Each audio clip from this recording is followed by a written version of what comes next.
40 visites d'État durant mon quinquennat à travers le monde, dont 10 en Afrique, sur le continent africain. Et je suis venue aussi en Afrique du Nord, dans le Maghreb, en Algérie, au Maroc. Et je me disais, mais à quand la Tunisie?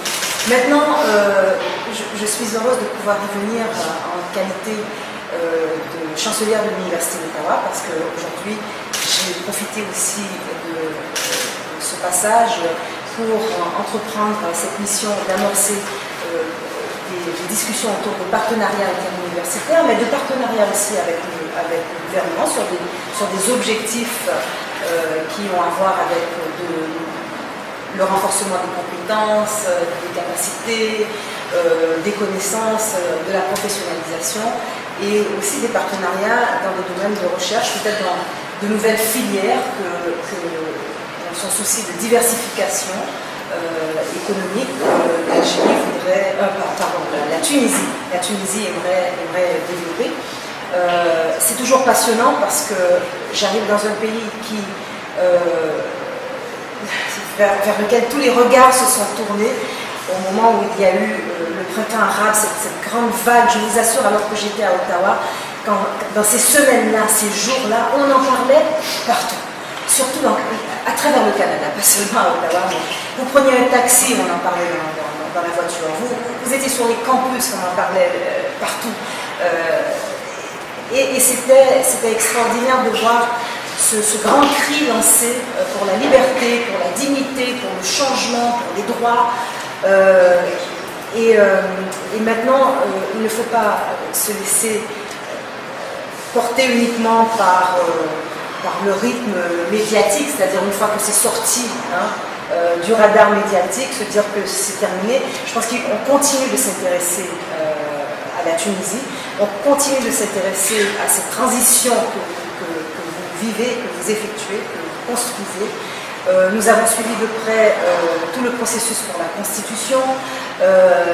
Maintenant, l'appel lancé et cette vitrine offerte par la Tunisie qui se dit ouverte aux investisseurs, aux investissements, qui parle de start-up démocratie.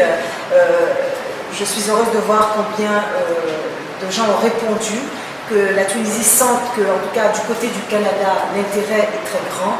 La coopération entre le Canada et la Tunisie date maintenant d'une 60aine d'années. En fait, cette année, 60 ans de coopération entre les deux pays.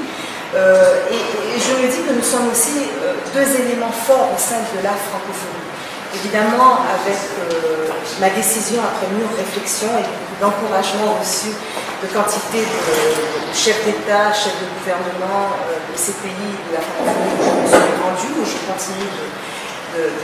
continue de fréquenter parce que ce programme de l'Université d'Ottawa de partenariat est conçu spécifiquement pour le pays de la francophonie. Donc je suis toujours reçue aussi par les chefs d'État, puisque je suis une ancienne gouverneure générale et que j'ai porté les responsabilités des chefs d'État. Et chaque fois, alors qu'on parle d'objectifs de croissance, d'émergence, on parle de ce que l'Université d'Ottawa a apporté, de ce que le Canada a à offrir, les chefs d'État m'ont toujours posé la question. Alors, et la francophonie, est-ce que vous y réfléchissez? Vous devriez y penser. Et moi, ma réponse a toujours été, mais parce que je trouve que c'est important de l'entendre, de savoir, il ne s'agit pas d'un plan de carrière, mais d'une ambition personnelle, c'est une responsabilité, c'est servir quelque chose de plus grand que soi. Je renvoyais toujours la question, mais vous, la francophonie, qu'est-ce que vous en pensez? Qu'est-ce que cette organisation internationale pourrait faire de plus, de manière, en étant plus agissant, toujours plus agissant, focaliser sur quoi, pour aller dans quelle direction, sur quelle volonté s'appuyer. Et c'était passionnant chaque fois de faire cet état des lieux avec à la fois les chefs d'État, avec les gens de la société civile, comme je le fais maintenant là, ici en Tunisie. Et ce que j'entends est extrêmement stimulant, alors que j'ai complété ma réflexion, que le gouvernement du Canada, celui du Nouveau-Brunswick, du Québec, appuie ma candidature, puisque je réponds à l'appel. On partage en termes de valeurs, notre diversité, nos forces, Tout ça, ça doit devenir, cet espace fort, un levier aussi pour continuer à construire la paix, la sécurité, la stabilité, la démocratie, l'état de droit, mais en sachant très bien que c'est par la prospérité, c'est par la croissance, c'est par le développement, c'est par une meilleure insertion des jeunes sur le marché du travail, c'est par la force aussi et l'apport des femmes pour vraiment améliorer les conditions de vie, aboutir ensemble avec tout ce que nous avons en commun et toutes nos forces respectives, nos expériences, nos modèles, nos meilleures pratiques, sur des marchés, pouvoir mettre en commun nos réseaux, s'entraider, par exemple, pour faire en sorte que nous pouvons renforcer nos capacités de production, les diversifier, mais arriver sur des standards de qualité. Parce que peu importe où sont les pays, certains d'entre nous, dans l'espace de la francophonie, sont des pays très développés, industrialisés, qui sont au G7, qui sont au G20, qui sont vraiment là où des décisions importantes pour le monde se prennent. D'autres pays sont des pays en émergence, d'autres en développement, d'autres sont moins avancés, mais tous, sans distinction, ont des expériences riches. Tous sans distinction ont des ressources humaines, des ressources naturelles qui méritent d'être canalisées de manière stratégique, focalisée, pour produire aussi de la prospérité.